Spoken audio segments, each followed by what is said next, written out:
Today you'll be looking at area and perimeter of a parallelogram. You'll be able to calculate both the perimeter and area of parallelograms given the side lengths and or the altitudes. So to refresh your memory about a parallelogram, we've got opposite sides are parallel and opposite sides are congruent, equal. We have a formula here for the area of a parallelogram. Area equals the base times the height. So here we got it labeled with B, the base, and then the height is perpendicular to the base and touches the other side across here. That is the height. So to find the area, we're going to take the length of this base times the length of that height.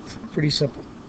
There really isn't one for perimeter. We know perimeter of an object or a parallelogram like this, or any sided figure, any polygon, we're going to add up the sides. But I've labeled these S1 here, and we remember that opposite sides are congruent. So if this side is length S1, so is this one. And if this side, we call it length S2, the opposite side is also the same length. So we can make up our own little formula and say the perimeter equals 2 times one of the sides and plus 2 times the other side, the adjacent side. Or you can just add them all up. Again, these opposite sides are congruent. Let's look at an example right here. This first example, parallelogram, we look at it and we can write down we can see the base right here and the height, so we'll put those measurements down. The base is 10 centimeters, the height is 4 centimeters. So since we have our base and a height and both the sides here, we can figure out perimeter and area. So the area first here, let's see, equals the base times the height. The base is 10 times the height here is 4. And centimeters times centimeters, we get squares, centimeters for area. Square units, 40 square centimeters. Now earlier I had to make this video again is because I didn't pay attention. I took this as the base, but then I messed up and wasn't concentrating and took the height as 8 centimeters. No, that's not the height, that's the length of the other side. So be careful you don't make that same mistake. You know, our height is inside here perpendicular with the right angle there. Now the perimeter, same thing. We want to take the outside sides, the sides here, not mess with the height.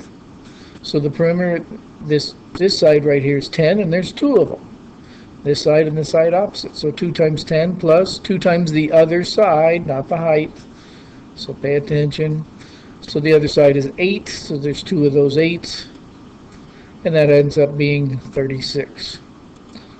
So watch out for those common mistakes, using the height instead of the side or vice versa when you're supposed to be using the other one.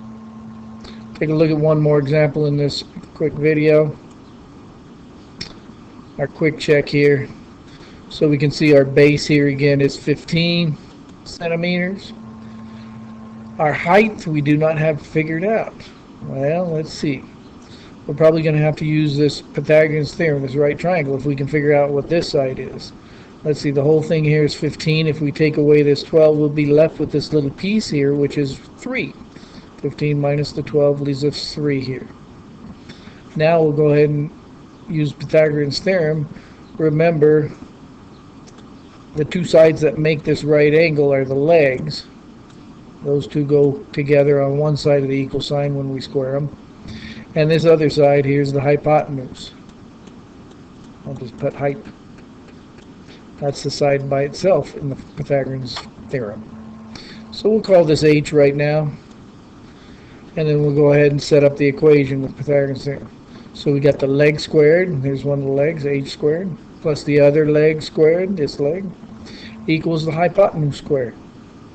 I'll go ahead and square these numbers now. 3 squared is 9, and 5 squared is 5 times 5 is 25. We'll get rid of this 9 to isolate the h squared term by subtracting 9. That leaves us with h squared equals 16. To cancel out the square, the power of 2, we use square root. So we take the square root of both sides. The square root of h squared just gives us h. It cancels out the square. And the square root of 16 is 4. So our height here equals 4. So we'll go ahead and put that down, 4 centimeters. Now we're ready to do the area and the perimeter. Area equals the base, 15, the whole base there, times the height we just figured out, 4, or 60 square centimeters. The perimeter, again, 2 times this side, which is 15, plus 2 times the other side, not the height. And this comes out to 40. Remember, you can pause these videos whenever you want. Go back, review them if you need to. All right, we'll pause this one. We'll do a few more examples in the next video.